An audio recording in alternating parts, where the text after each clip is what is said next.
name is Larry Bothe, and since I'm not famous, I have to introduce myself. So I'm from Seymour, Indiana. I'm a Gold Seal Master CFI, a Wright Brothers Master Pilot Award.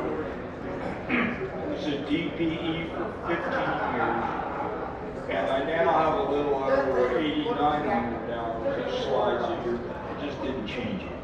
And I own and fly a 1961 Champion 7AC.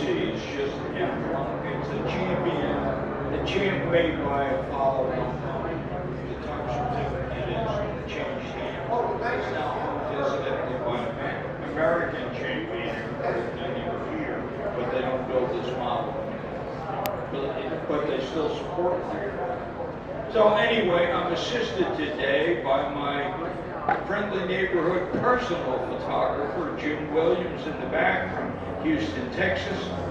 And he's a photography nut. He just likes to video me, so he does. He's got a new video lens this year. Okay. Change the slide here. So anyway, my contact information will be on the last slide. You can take all the pictures you want. I do this for fun. I like to share. There's no commercial effort here, and you can use my information any way you like.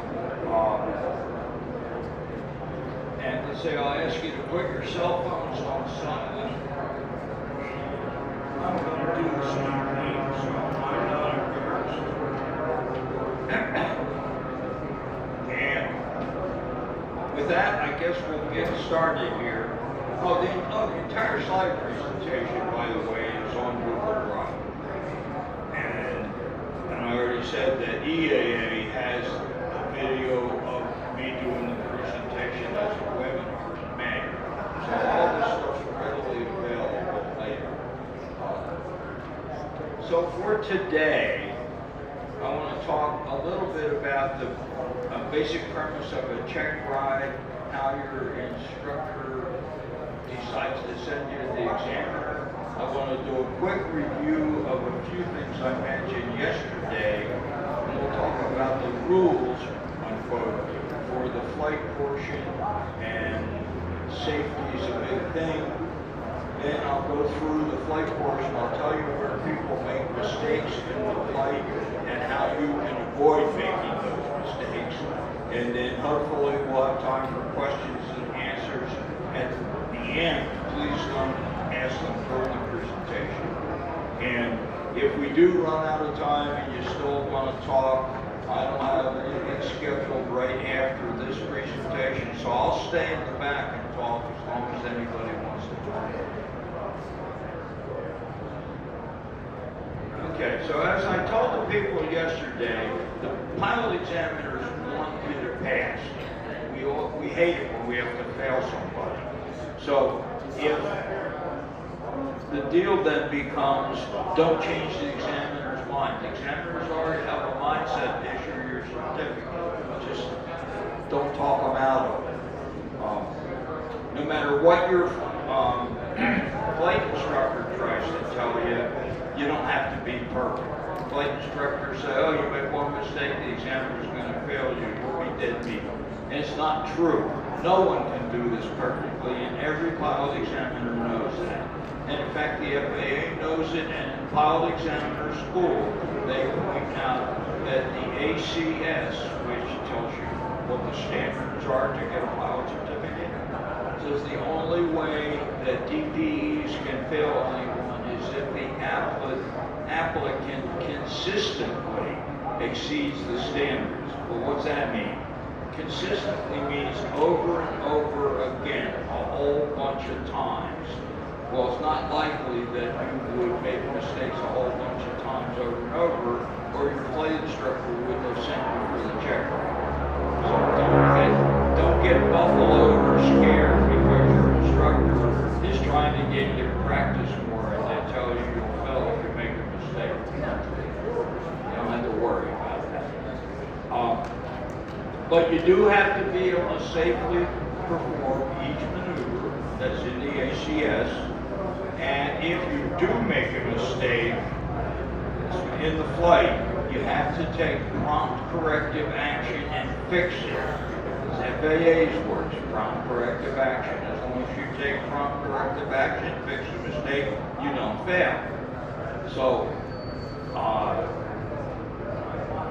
knowing that just relieves a lot of anxiety for some people who are really worried about, boy, do I fly the airplane well enough? Sure you do. Just take it easy and do what you're instructed would be great. Okay, we already talked about links to the Part 1 presentation. Don't have to beat that up. I said yesterday that you need to have a copy of the Airman Certification Standards for whatever certificate or rating you're working on. You're not required to have it by regulation, but you're cool if you don't. Because the ACS is the common ground between the student, the instructor, and the DPE. It's like having a hymn book in church. If everyone has the same hymn book, we can all sing the same song. So it tells you what the standards are, how you're going to be evaluated. So get one. And you don't have to pay to download the fancy, or to purchase the fancy ASA one in my slide. You can download the ACS from FAA.gov for free. Just be careful though pushing the print button, because in the Private Pilot ACS it includes private multi-engine, private seaplane, a whole bunch of stuff that you don't need for single engine land. You'll be buying a ream of paper and 3 ink cartridges if you're not careful. Alright, you also need to have a pilot's operating handbook for the airplane that you fly. And you can get them by just searching on POH for 1974 Cessna 150. Now they're copyrighted, they're not supposed to be there, but flying clubs scan them and put them on the flying club website for the benefit of their members. And the flying club websites aren't password protected. So you can find a manual for free from nearly any common airplane without paying Cessna like $80 for one of these things. When you go for your check ride, be sure to eat breakfast so your blood sugar doesn't go up, otherwise you'll be brain dead. You'll be lucky to remember your name or be able to remember how to do the maneuvers you need to do in the flight. So eat something. Don't pick up, but eat something. Be on time. If you're going to be late, call the DPE and tell them you're going to be late, and don't sandbag about how long. If you're going to be an hour late, tell them it's an hour. Don't go, I'll be there in around 30 minutes when you know darn well you can't do it. Because DPEs are real busy. We have plenty to do.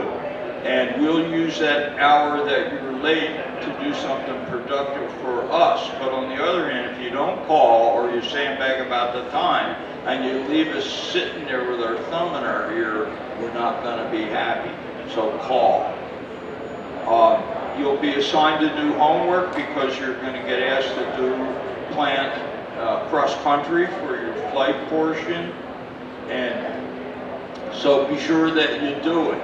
If you sit down to do the homework that the DPE assigned, and they do that when you make the appointment.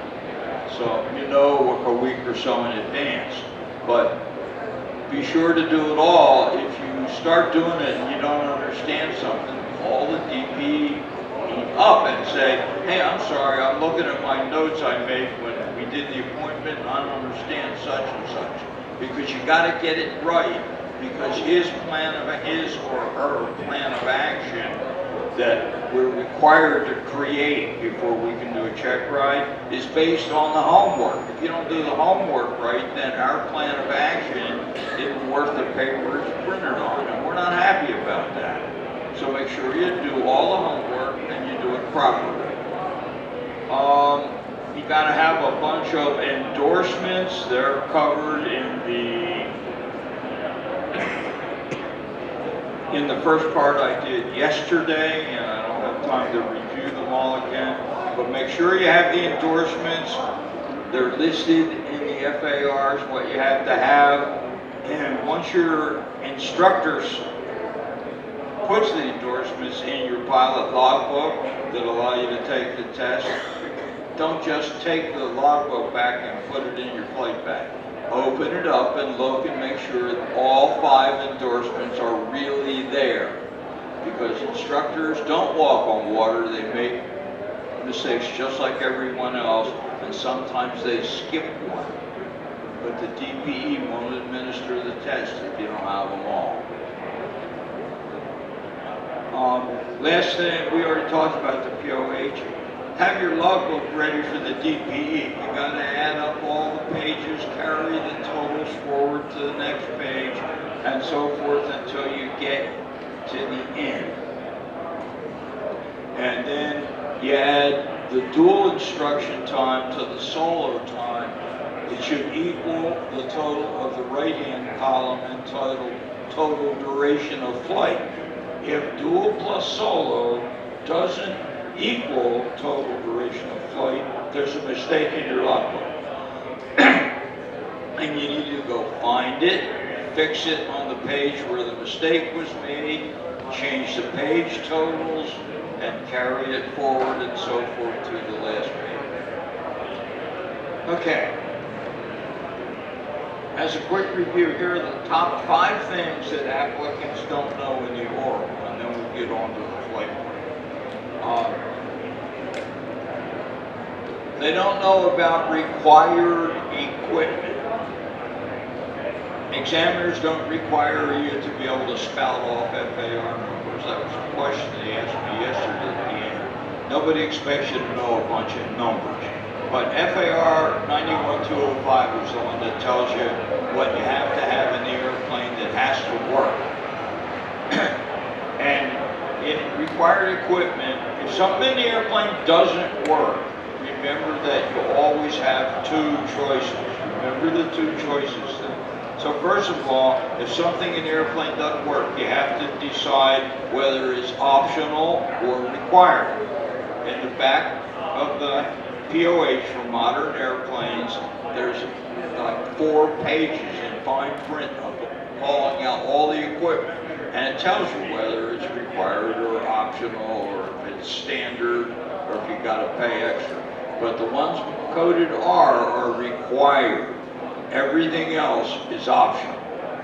Okay, once you make that determination, if it's required, it has to be in the airplane and it has to work or you can't fly the airplane. So if there's any required equipment that doesn't work, even if you flew it over there, the examiner's not going to fly it. You'll be done.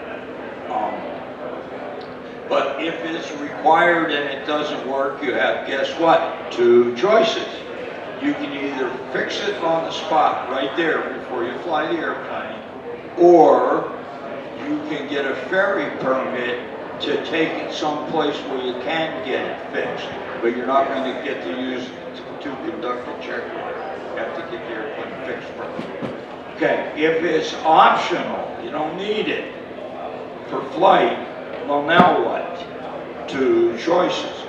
You either have to placard it inoperative, which can be as simple as honk of masking tape and a ballpoint pen and write the word "in-op" on the masking tape and stick it on the item that doesn't work. That's placarding. Or you can remove the offending piece of equipment from the airplane completely. Say turn coordinator doesn't work, it's not required for PFR flight. Mechanic can take it out of the airplane and send it off for repairs, and you can still legally fly the airplane, VFR, and you can take a check on it. So that's one thing that private pilot applicants struggle with.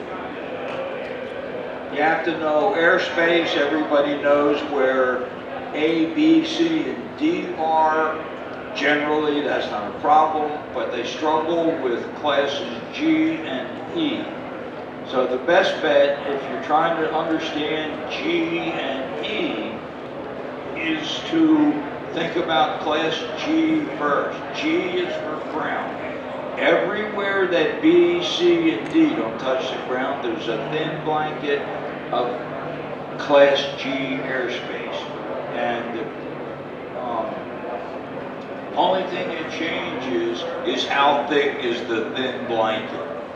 Inside the magenta line around the airports, this magenta line here, inside the magenta line, Class G airspace is from the surface up to 700 feet above the surface.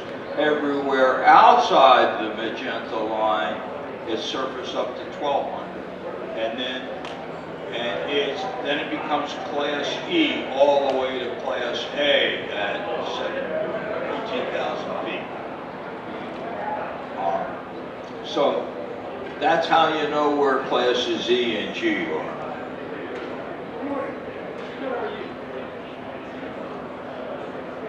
Next thing is performance charts.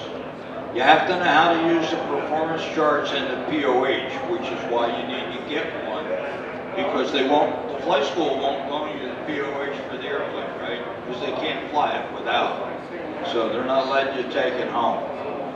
So you got to get one of them, and then you need to learn to use the performance charts. Speed and fuel consumption comes from the cruise performance chart. So if the DPE asks you how much fuel you're going to burn to get over to the Jabib airport cross country today, and you say, oh, I calculated that, sir, we're going to burn about 17 gallons. Because you're not going to go all the way, but in theory, that's what it would take. And then the follow-up question is, well, how did you know how many gallons an hour? You know, how many times they go, oh, my instructor told me. Well, that's not the right answer, because how many gallons an hour it burns is very variable. What power setting do you use? What altitude you can fly? How hot is it? And the cruise performance chart takes care of all that, and you're expected to know how to use it. So if they pull that and say, oh, my instructor told me, then we look at them and say, oh, well, how did your instructor know? And then they look at you, well, my instructors are godlike, they just know everything. Well, no, they don't. You, Mr. Wannabe Pilot or Miss Wannabe Pilot, have to know how to use it. So learn it.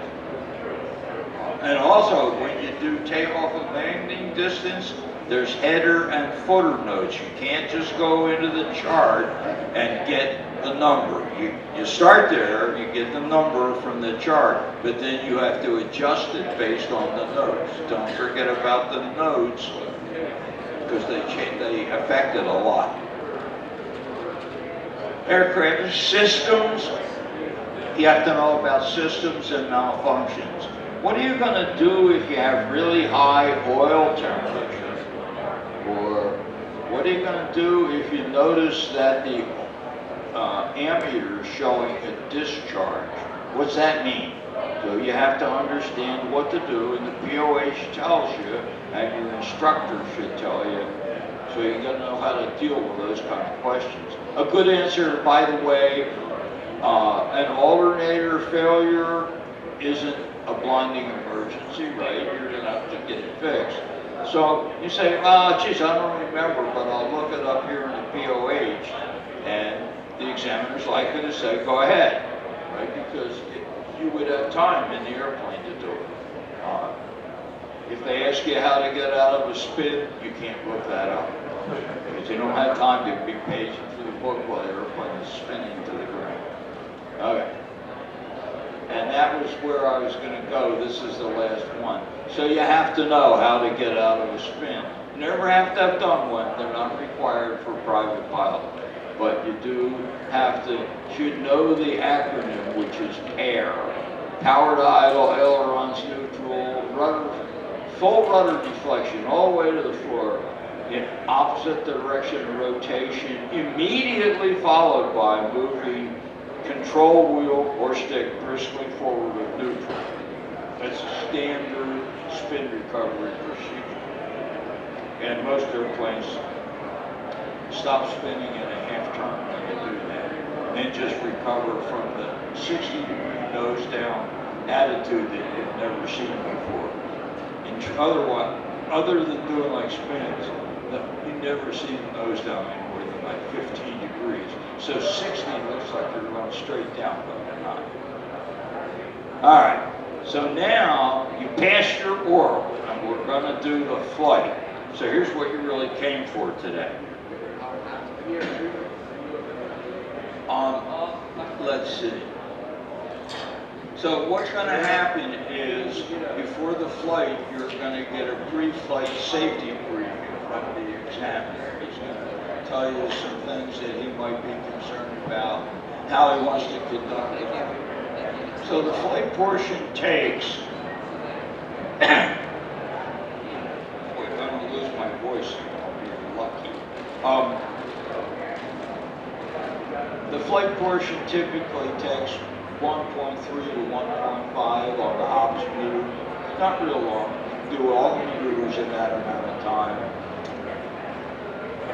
But the whole, quote, flight takes longer than that because the examiner has to watch you do a pre-flight inspection, so you'll be standing out on the ramp for however long it takes you to do that. Don't make a production out of it because the examiner has seen like 5,000 pre-flight inspections, and he just assumed you got done.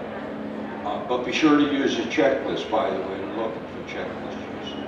Anyway, after the flight, then you get the third and final briefing, which is the post-flight debriefing. The examiner will tell you whether you passed or failed, but you already know that, and I'll tell you why in a minute. And then they'll issue your pilot certificate, which is then instantly valid. There's no processing time. The examiner issues a temporary pilot certificate, and right that instant you can start carrying people or carrying passengers. So the total time for everything, the oral and the flight added together, is probably like 5 hours. It takes a long time to do it all because there's bunches of monkey motion. You might stop and eat a sandwich. You know, it's the briefings I talked about. So it's not just, you're not being tested for 5 straight hours, but you'll be there that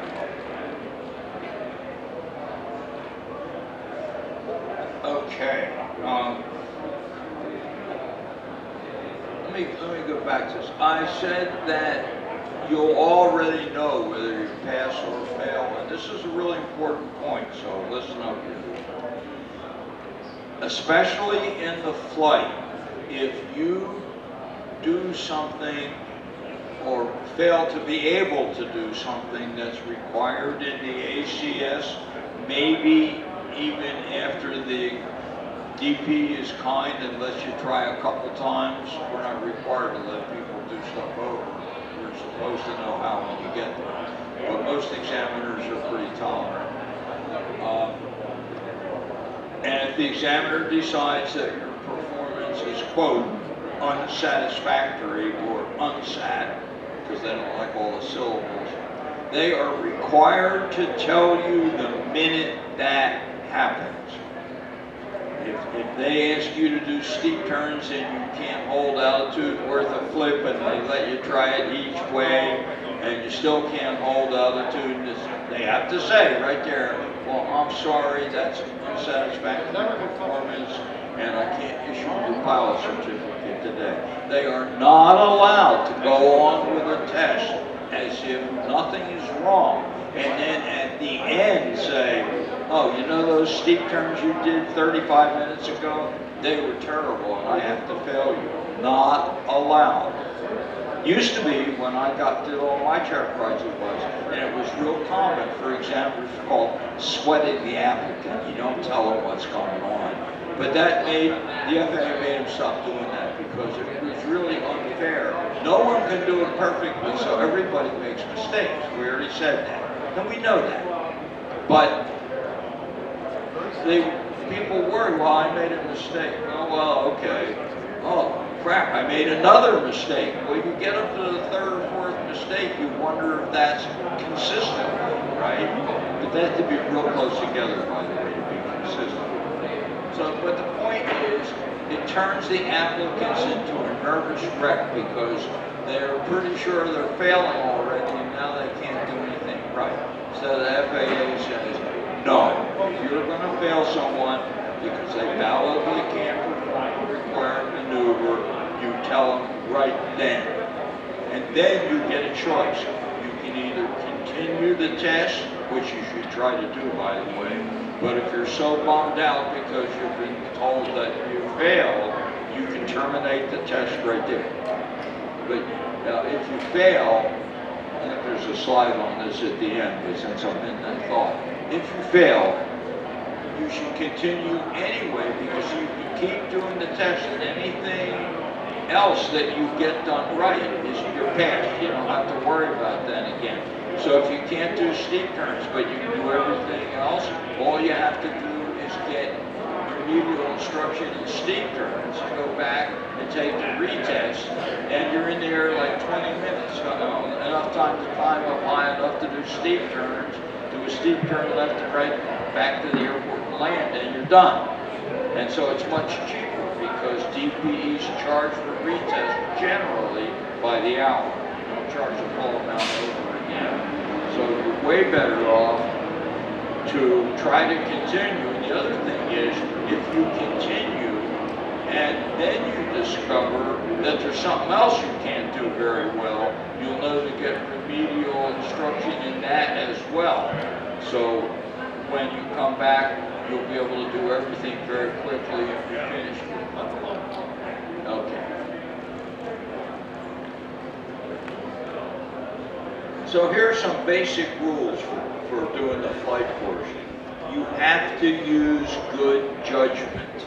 You can't do anything abominably stupid or you'll fail, even if it's only one thing. For example, you may have flown your airplane to the examiner's home base airport, and it might be an airport that you're not very familiar with. So when you taxi out for the flight, you're going to stop the airplane behind the halt short line, you're going to do your engine run, right? Just like you do for every other flight.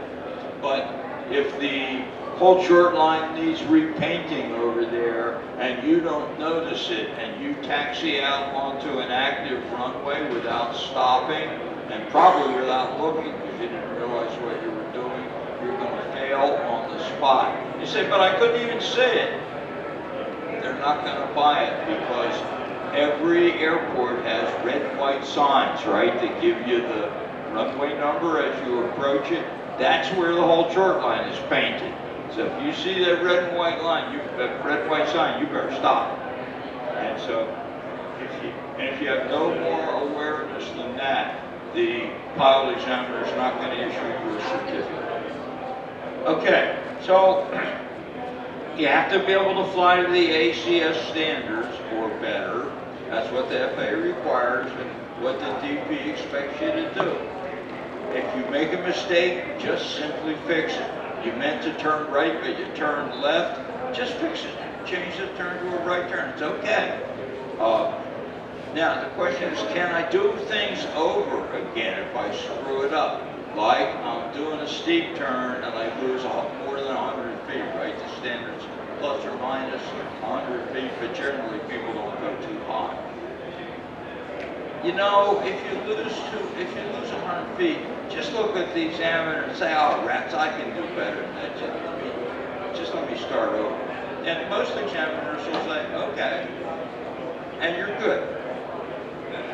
We already talked about the concept that the examiner has to tell you if your performance is unsatisfactory. So I'm done with that. Here's something you need to know. Many DPEs are like airline pilots. That's real common. I wasn't. Others are. And they don't get to fly general aviation airplanes very much, and they like to fly. So sometimes, especially, by the way, if you have a vintage airplane or one that's not real common, the DPE will want to fly your airplane. If the DPE says, would you mind if I fly a little? The answer is, oh, go right ahead and fly, sir, your controls. Because the DPE only has so long to conduct the test. It's probably doing another one in the afternoon, or if you're the afternoon person, he wants to go home for dinner. can't be at this all night.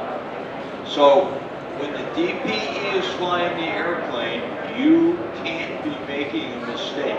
The DPE is eating his or her own time. So always let the DPE fly.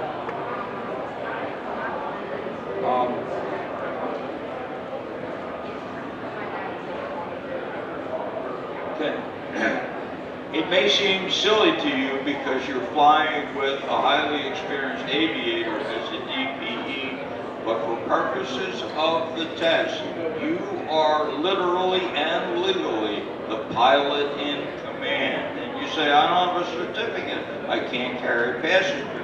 There's an FAR that says you can carry an examiner as a passenger as pilot in command for that purpose. So, that means you're literally in command of the flight and the examiner expects you to act like that. So if the examiner asks you to do something that you don't think is safe, you have to be respectful, but you have to say, no ma'am, you know, I don't think that's safe, but I would rather do it this way, offer an alternative. And sometimes examiners are not supposed to, can't think of the word. They're not supposed to sandbag you into making a mistake, but sometimes they'll get pretty close to that. And so you should respectfully suggest an alternative if the examiner wants you to do something you don't think is right. Examiners will start talking to you while you're doing your engine run. What do you think? What are you going to do with your pocket? As soon as you issue your license thing, who's going to take it for a ride first? And you're trying to do an engine run. They're trying to see if you will exercise pilot and command authority and ask them to be quiet until you get airborne. So don't hesitate to do that. No, entrapment's the word I was after. It's on my slide. We're not supposed to entrap people. So don't blindly do unsafe things. I had I'll tell a quick war story. On a CFI check ride, I was riding with an FAA inspector with a checkride, and he told me to land in a displaced threshold, what is now ABE International Airport. Towered field, tower was open. He wanted me to land in the threshold, and I refused. And I knew the guy, so I'm not going to do that, Chuck. He said, oh, I want you to land in there. I said, okay, I can put the airplane in this place threshold, but if the tower says a word, said, you have to tell them you made me do it. You have to take responsibility. He said, I'll take responsibilities. They won't say anything. And put it in the displaced threshold and stopped. It was displaced for a highway, but it was displaced 600 or 700 feet. I stopped the Skyhawk before I got to where the runway officially started, and I got off at the get-on because it was right by his office. He didn't want to taxi a mile after I landed way down the runway where I was supposed to be. And he said, see? He said, come on up, I'll issue your certificate. But don't hesitate to speak up. Okay. Checklists are important. They are vital to safety. If you stay around another day, you can watch my checklist presentation tomorrow at noon at the FAA Safety Center over by the tower. But for today, you have to use a checklist, especially for the pre-flight inspection. You don't have to carry it around because sometimes you need two hands, right? You might want to push the flap up and check that the controls are all free, so you need both hands. And if you put it under your arm, then you move and it falls on the ground, it's a pain. It's okay to get the checklist out and put it on the seat of the airplane, in the pilot seat, where you're going to sit. And then when you go all the way around the airplane, then when you get to where you might get in, then you can pick the checklist up and you can go down through it and make sure you didn't forget anything. And if you did forget something, just go back and do it. That's why you're using a checklist. No harm, no foul. Examiner won't say a word. But if you don't get the checklist out and you think you're so damn smart that you don't need a checklist anymore because you've done this 50 times, you will fail. The PTS says it, or ACS is what it's called. The ACS says in 2 places that you have to use a checklist. And the FAA is very strict about checklist use. So use the checklist. Should use one for engine start. You might get away with not using it, but you'll never get away with not using a checklist for proof.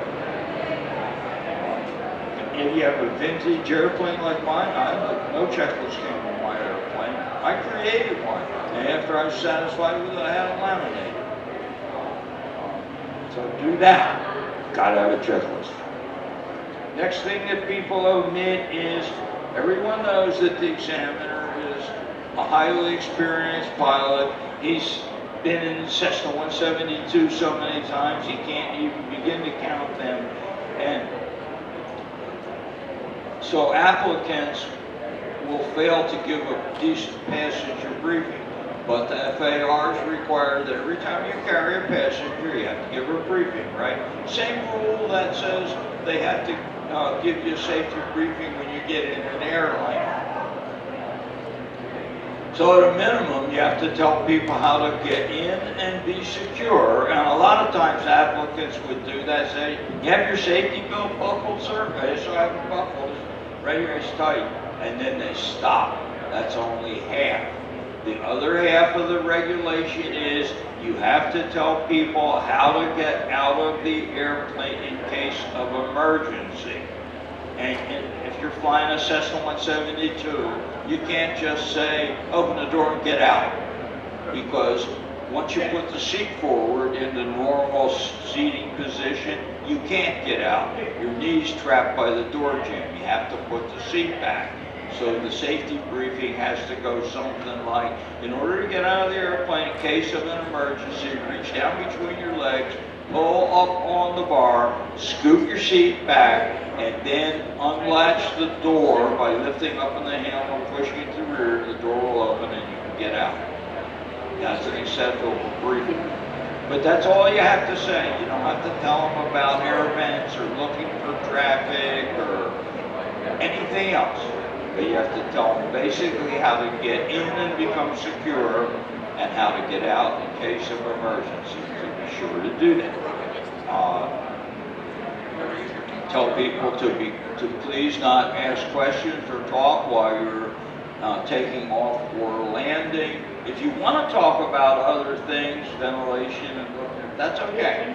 But the examiner is looking for just the 2 points, getting in and getting out in case of emergency. Next thing you need to do is whatever form of electronic navigation you're going to use, set it up on the ground. Don't wait till after you take off. It's not safe. When you first take off at an airport, where do airplanes congregate? At the airport. There's other traffic and you need to be looking outside. And the examiner's watching to see that you're looking outside. And he or she sure as heck is looking outside.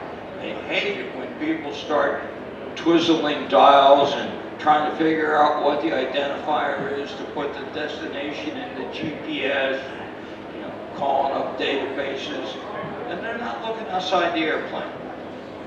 You're going to hear about that. The examiner won't be happy.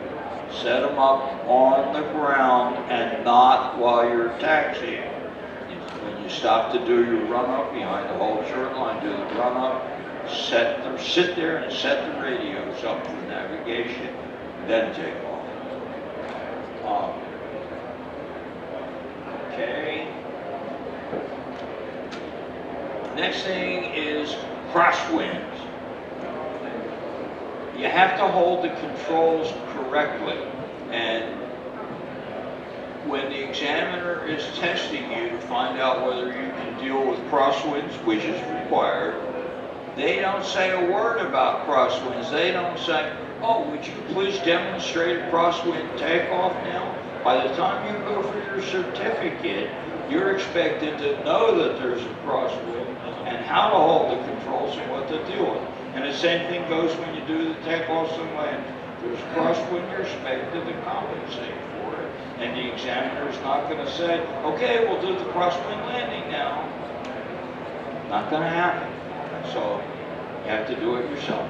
How do you know? Well, how do you know where the wind is from? Well, listen to the AWASP. I've had applicants, if the AWASP was down, they had no idea. And then there's a windsock right over there you can see. So, you know, use all the information that's available to you. Be sure to hold the ailerons into the wind. Cross-country phase, keep track of time. You have to note the time off because you're going to get asked, well, what time, how long to our next checkpoint? Well, in order to know how long to the next checkpoint, you got to know when you started. And the ACS says, applicant will keep track of time. You can use a wristwatch. If you don't have a wristwatch, you ought to get one as a pilot. Young people hate wristwatches. They just look at their cell phone. Cell phones are terrible in airplanes. If you haven't figured this out yet, it's real easy to just have it slip out of your hand and fall on the floor. You can't pick it up again without landing. If that's your method of keeping time, you drop it on the floor, you're in trouble. Wristwatches don't go to the floor. The other thing is, many modern transponders, like the Garmin 300 series, they automatically start a timer when you take off, and people don't know it's in there. So, know how to operate your equipment. And, oh, by the way, maybe your instructor didn't know it was in there either. But it's nice if you know how to operate your equipment, because that information might be instantly available to you, even if you fail to mark it down. I did this in the old days, right? So I just got in the habit of, my cue was, if a towered field and the tower said you're cleared for takeoff, I'd look at my wristwatch and write it down. And the other thing is, if I wasn't dealing with a tower, when I advanced the throttle to move forward across the whole short line to take off, that's when I glance at my watch and write that time down.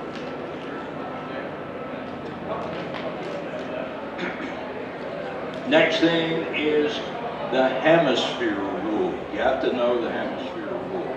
So most people know the second part, that is if you're flying on a cruising at a heading from 0 to 179 degrees, you fly at odd thousands plus 5. And if you're headed westbound, you fly at even thousands plus 5. That's the second sentence. What they don't know or fail to comprehend is that for the first 3,000 feet above the ground, there's no hemisphere rule. You fly in any direction you want at any altitude, provided you're not too low and too close to buildings and stuff. But it doesn't apply in the first 3,000 feet. So in an extreme sense, if you're flying out of Denver Centennial, right, field elevation is the mile-high city, right? So Denver's like 5,000 feet. So the hemisphere rule in Denver doesn't apply until your altimeter says 8,000 feet. But I've had people tell me they can't make a cross-country flight because they can't fly at the correct altitude because the clouds are too low. Well, why don't you just fly at 2,500? Well, I can't fly at 2,500 because we're going east. Well, sure you can. You're only, 1,900 feet in the air. Oh, and I had this happen probably 3 or 4 times while I was at DPE. People would get so fixated on the altitude that they planned to fly for their homework, for this theoretical cross-country, they would climb right into a cloud deck trying to get to the altitude that they planned after they sat in the oral and told me what the legal cloud clearance requirements were. It's like you have to know how to use the Knowing the rule doesn't help much if you don't know how to apply it. Those folks didn't pass. If you do touch the bottom of the clouds, take prompt corrective action. Just pull power off and descend 500 feet. You'll be fine because you fixed it. Slow flight and stalls. In the old days, they used to have us flying around with a stall warning blaring, but they decided that was unsafe. You had to fly right on the edge of a stall. But they realized that that taught people to ignore stall warnings. Well, that's bad. So they changed it. Now they want you to fly at a speed just above where the stall horn blows. If the stall horn blows inadvertently, you fix it. You lower the nose and maybe add 100 RPM so you speed up a couple knots and it won't blow anymore. And that's the speed you do stall flight these days. Full stalls are required for private pilot, not just the horn blows, 5 to 10 knots before the wing actually quits flying. So you're gonna have to do full stalls whether you like them or not. So you might as well just get done with it. Don't pull the yoke back and the airplane starts to shake a little and you hate stalls, so you move the control wheel forward and then you go, I know I gotta do it, and they pump like they're trying to raise water for a whole well. Just keep adding back pressure until the wing stalls and do the stall recovery and be done with it. Simulated engine failure. Okay, so airplanes have an engine failure checklist, right? And you should use that. But when an engine fails initially, there's a few things you have to do right away to get started, and you should have them memorized. So you pitch for best glide and trim the airplane. But people know that, so they go to trim the airplane, they move the trim control a little bit, and then they test. No, it's not trimmed up, and they add some more.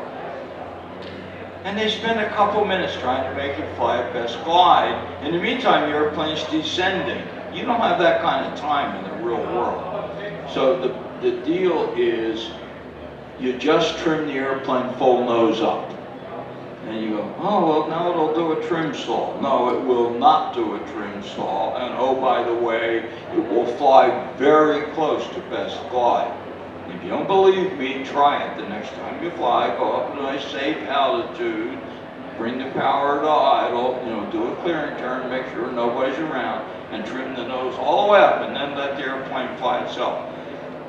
Best glide in a Cessna Skyhawk is 65 knots. With 2 people in a Skyhawk and you trim it full nose up, they fly at about 63. Who cares about 2 knots? And then the airplane takes care of itself for airspeed. Poof, it's off your table. You don't have to worry about it anymore. Next thing you do is squawk 7700 and declare an emergency on 121.5. Do it then. The deal is that most checklists have you go through a whole troubleshooting thing. If they're at the bottom, they go, oh, if you can't get the engine started, declare an emergency. Well, guess what? That's bad because you've been losing altitude the whole time that you were fiddling around with switching tanks and moving the throttle and whatever else you're supposed to do, and you get too low and they can't find you on radar. And you may well not be able to communicate if you get low because VHF radios work line of sight, right? And so now you can't declare the emergency that you really need to declare because you're about to hit the ground. And wouldn't it be tragic to make a survivable off-field landing but die in the wreckage of your injuries because nobody came to get you? Don't do that. You declare the emergency. As soon as you get the thing trimmed up and pick a place to land, turn the airplane to go there, declare the emergency then. And I'll tell you right now, the FAA has a system for this. If you call and talk to them and they find you on radar, there will be somebody on the way to rescue you before your airplane touches the ground. They're that fast. So call.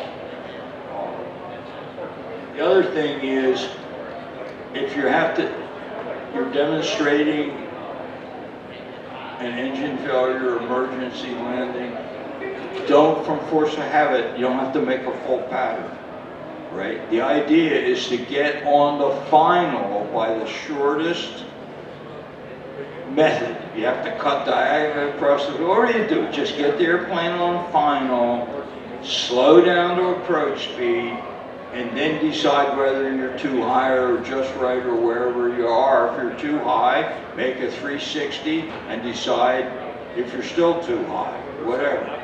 But put the airplane on final and land from there. Once you get within 1,000 feet of the ground, then you can just put on full flaps and land the airplane. You're still high, slip.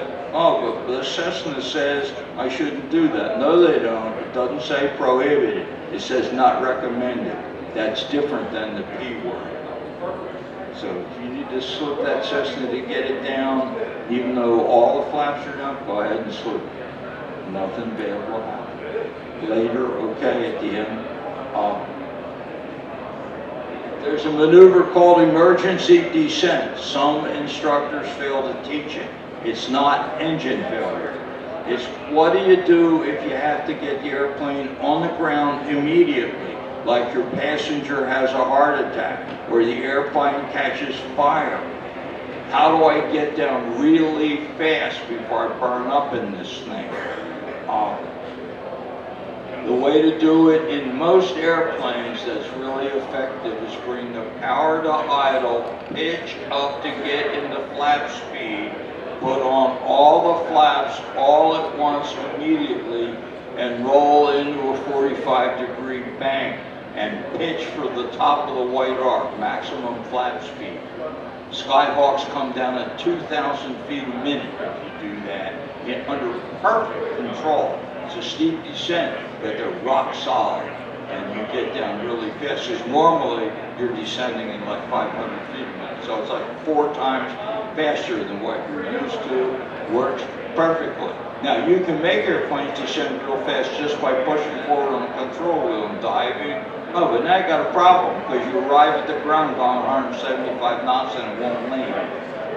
Right? If you do it in flap range, you're essentially at landing speed.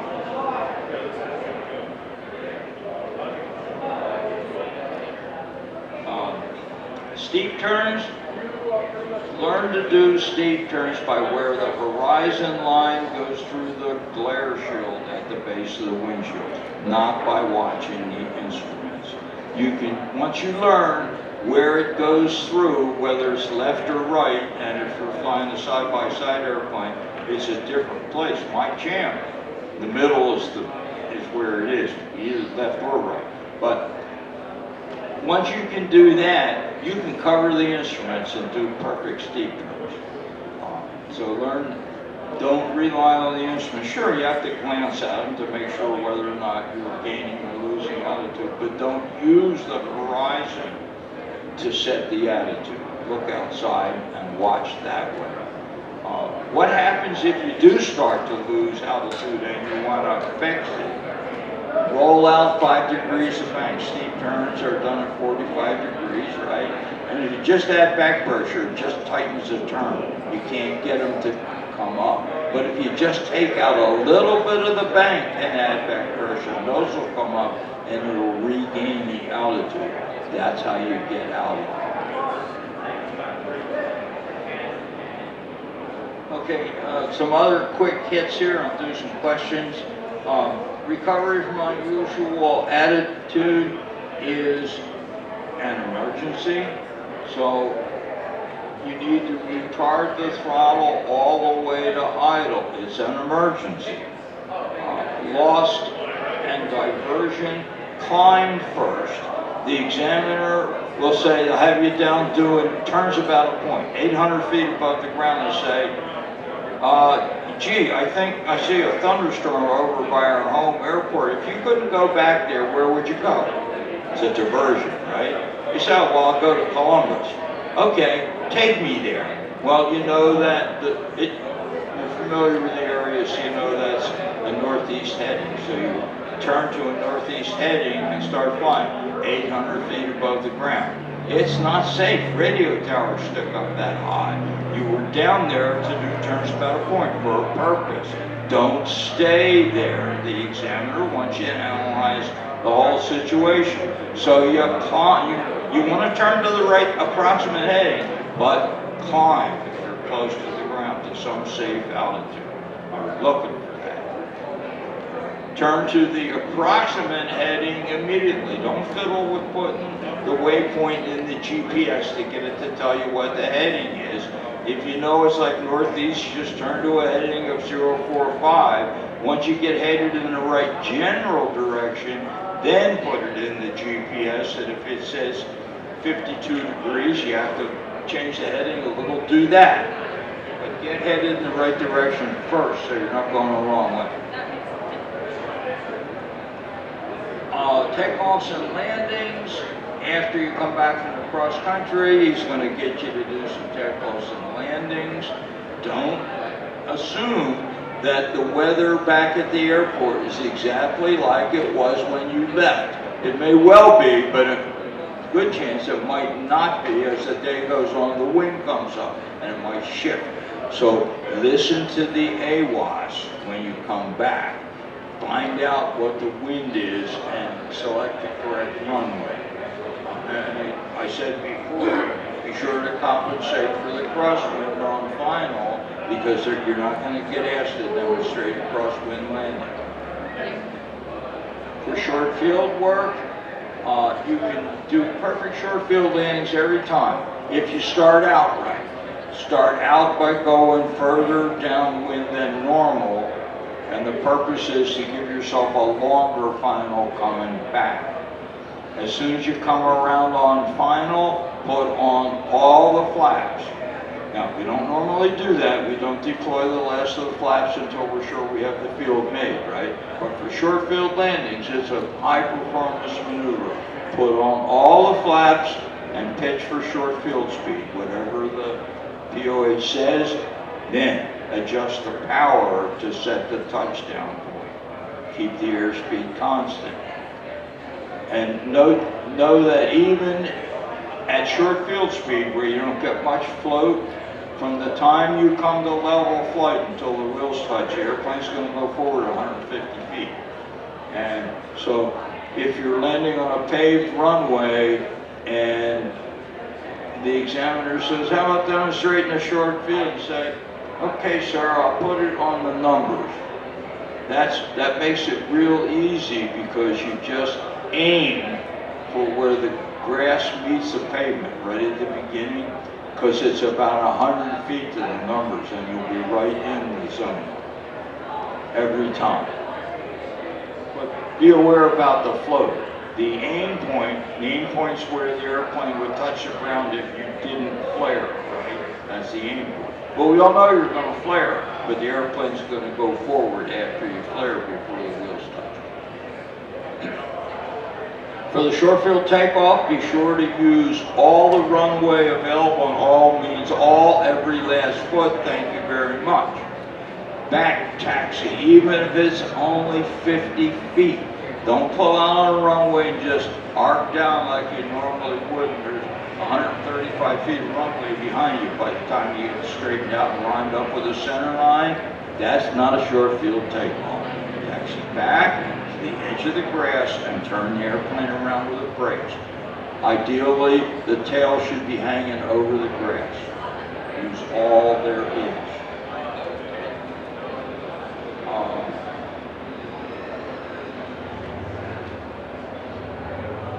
Softer rough field landings, no speed published in the owner's manual or the POH, right? So the speed on final isn't published. Just add 5 miles an hour or 5 knots, whichever you like, to short field speed, and that's soft field speed. If you carry 200 RPM all the way into the flare and then just ease the power off, they'll touch down smoothly every time. Makes you look like a pro. For short field takeoffs, don't stop. You're demonstrating flying around in muddy, soft conditions. Arc out onto the runway. As you get within about 30 degrees of lineup, go to full throttle. and do a soft field takeoff.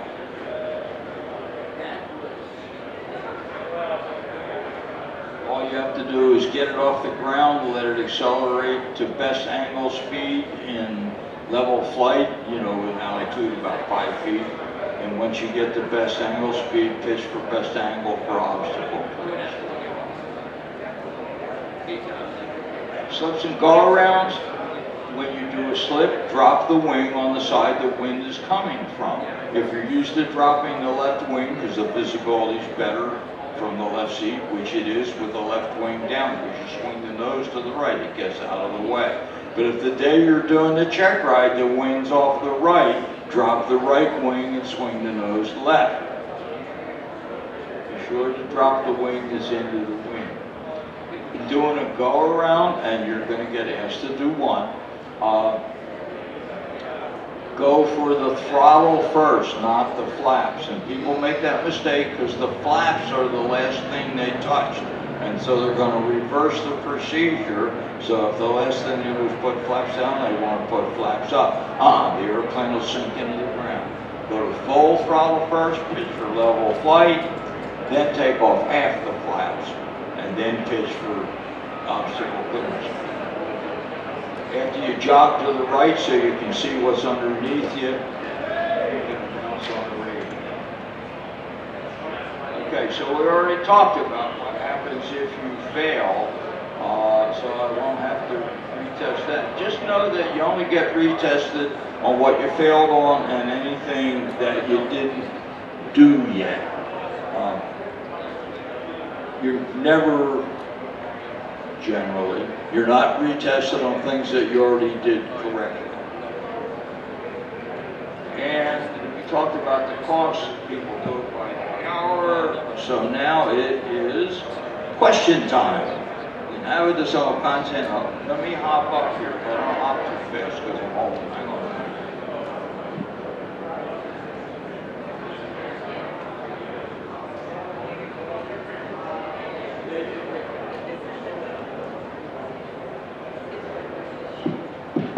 Yes, it works.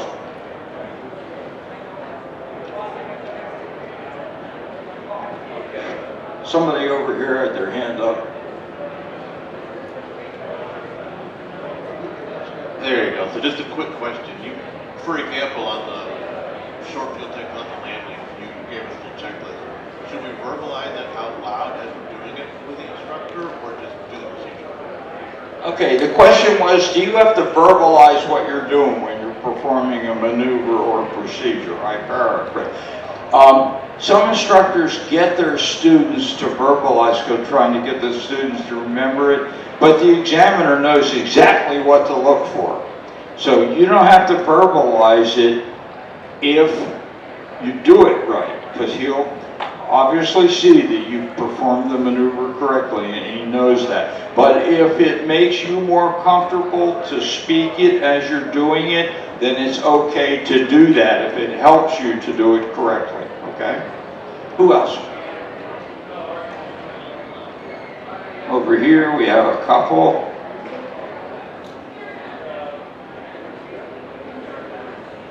On the emergency landing with the engine off, you mentioned if you are more than 1,000 feet AGL over the landing site, you would make a 360. What is the, do you remember what's the loss altitude with the engine off with best glide speed? Okay, the question was, when you do a 360 on final, how much altitude you're going to lose? And typically in general aviation airplanes, common trainers, 600 to 800 feet. Yeah, and that's why we say once you get under 1,000 feet above the ground, it's real easy to tell when you're doing this, by the way. You're making a circle and you come around on final. Every time you come around, you're on final again, right? So you're always in position. And it's pretty easy to look out and say, no, I can't make another turn, I won't make it. Or if you're way high, it's just, once you do it a couple times, it's real easy to judge. It's not hard at all. Who else? Somebody else over here, please. So how do you feel about GPS using nearest versus just visual? defined place set up for that and they use nearest we can? The question is, when you get asked to demonstrate an engine failure, how do you go about picking a field? GPSs have a nearest functions. Older ones you have to like push and hold 2 buttons. Some newer ones just have one that's NRSD, nearest. And the GPS will tell you where the closest airport is. In the real world, that's really helpful. If you're in an area where you don't know where you are, but I'll give you a hint. When you're doing this for a test, the examiner always picks someplace near, generally some grass field that he knows about, because he always worries that once you bring the power to idle, it might not restart. So, or might not come back up again. So, look around, because there's probably an airport really close to you. But using the nearest function is fine. Who else, please? Yes. I have 2 simple questions. The first one is, you said if you do a fail maneuver or check ride, is it common knowledge that all DPs will let you continue, or can that be kind of I had said that if you failed a maneuver and the DPE told you that it was unsatisfactory and you failed, you had a choice of either continuing or terminating the test right there. And by the way, the DPE has the same choice. But the answer is, it's common knowledge. DPEs expect you to continue, actually. They'll say, well, would you like to continue the test? Yeah, they'll be nice about it. Because they already feel bad because they had to tell you that you failed. No one likes that.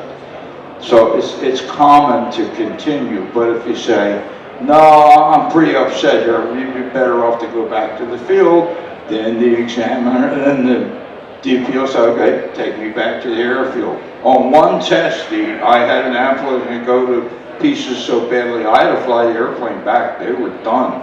I wasn't even sure they could get home in their car. Who else has a question? Back here. On a short field landing, once you hit your spot, should you stop or should you taxi on, or what should you do? For the purpose of demonstrating a short field landing, the examiner would like to see you firmly apply the brakes. They want to see that you know how to do the whole thing. Now, don't jam them on and slide the tires. That's not good form. But they want to see you firmly apply the brakes and stop the airplane, because that's the complete maneuver. Who else? Oh, over here. Let's sit here. I'll just sneak in. Is it, do we need to figure TOC and TOD on a nav log, top of climb, top of descent? Is that part of the nav log that we need to fill out and calculate? Top of climb and top of descent, the time it takes you to get up through altitude? And that's part of your time, right? Because you're not going as fast over the ground in a climb. Well, you don't have to mention it, but you should factor it in. The main thing is, don't get lost on the cross country. That hardly ever happens anymore because of GPS. When we did this, when there was only VOR, students routinely got lost because they'd make VOR usage mistakes. It was more exciting then. And so we just let them fly until they go into a restricted area. Then we say, you're done, you're going to fly me into a restricted area. Okay, who else? Over here. Thanks. I have a question about cross-countries on instrument checkrides. Can you talk about differences versus private cross-country? Stay, I'll talk to you after. I don't want to take these people's time with instrument questions. I do know a little about it though. Yes, please. So this goes back to the oral exam. So the DPE, when he's planning on doing his POA, is he looking at your written? Is he looking for, does he have access to that? He's kind of planning his POA based on your results? I told you that DPEs have to create a plan of action for each test individually that we do. First thing we do when you make the appointment is we say, text me or send me a scan of your knowledge test results, which lists the questions. We are required to ask you questions on those topics. Your instructor is required to review it with you, by the way, so you ought to be up to speed. So we use that as part of our plan of action. I used to actually like it when people got a lousy grade on the oral exam because half of my plan of action was already written for me. I knew what questions to ask. Does that answer your question? Okay. Who else? Up way up front here. Getting in my steps. I did 12,022 steps running around here yesterday. So my question's around pre-maneuver checklist on the check ride. CFIs can be notorious for when practicing, yeah, you did clearing turns on this maneuver, we're fine. Will DPE ever tell you that we're good on clearing turns permanently? Just go for it. In theory, when you do maneuvers, you're supposed to do a clearing turn before every maneuver. DPEs get sick of running around in circles doing clearing turns. So very often, if you're going to do steep turns and then say slow flight, well, you just went all the way around doing this steep turn both ways, right? Wasn't that a clearing turn? So the DPE may say, that's okay, we cleared the area in that last maneuver.